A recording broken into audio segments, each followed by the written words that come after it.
Good evening to all of our distinguished guests and to all that have assembled here this evening for this great occasion, the 100th anniversary of the NAACP.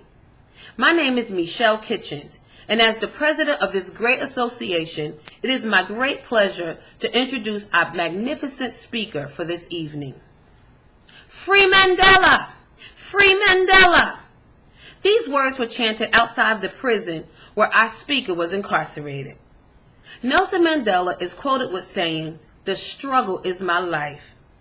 These words not only describe his philosophy, but literally dictate a summarized autobiography of his life.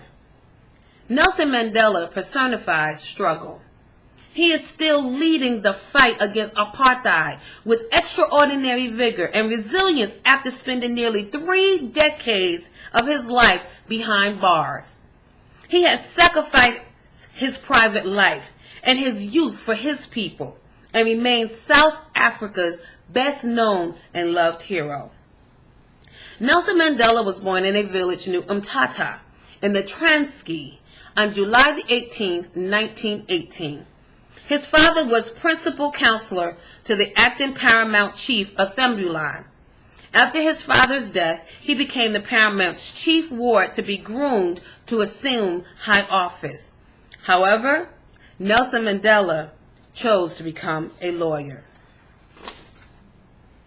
In 1961, Umkhonto we Sizwe was formed, with Mandela as its commander-in-chief.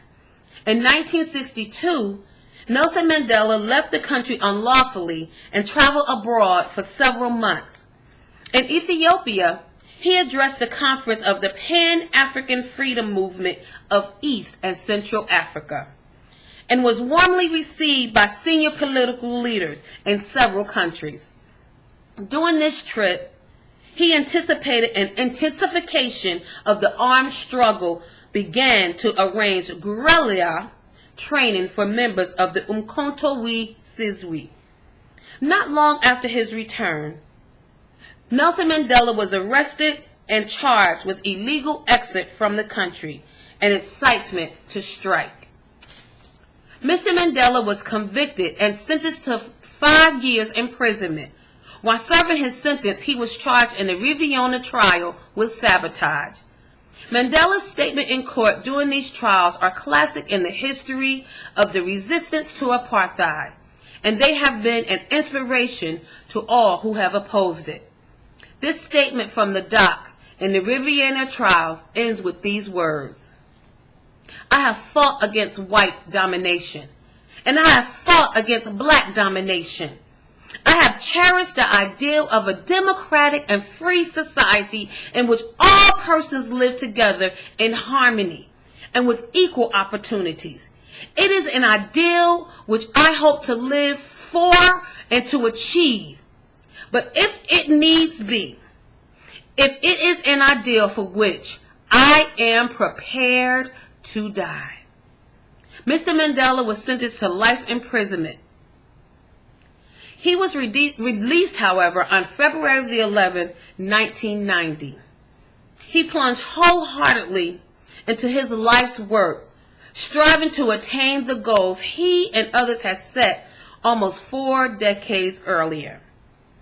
Nelson Mandela has never wavered in his devotion to democracy and learning.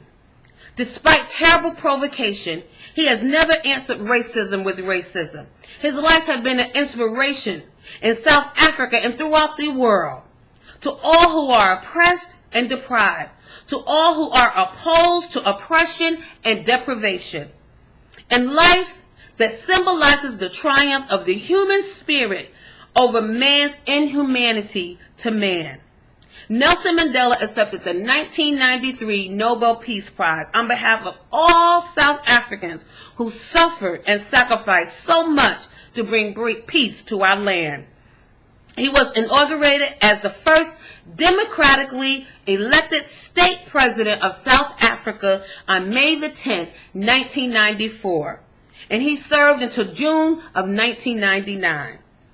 Mr. Mandela has honorary degrees from more than 50 international universities and is Chancellor of the University of the North. He retired from public life in June of 1999. He currently resides in his birthplace, Kunu-Transky. When Nelson Mandela was released from prison, he quoted these words, "I stand here before you, not as a prophet, but as an humble servant of you, the people. Your tireless and heroic sacrifices have made it possible for me to be here today. I therefore place the remaining years of my life in your hands." And so I, Michelle Kitchens, stand here today as an humble servant to present this great man, a man of integrity, a man of humility, and a man of power. Please stand on your feet and welcome with me Mr. Nelson Mandela. Thank you.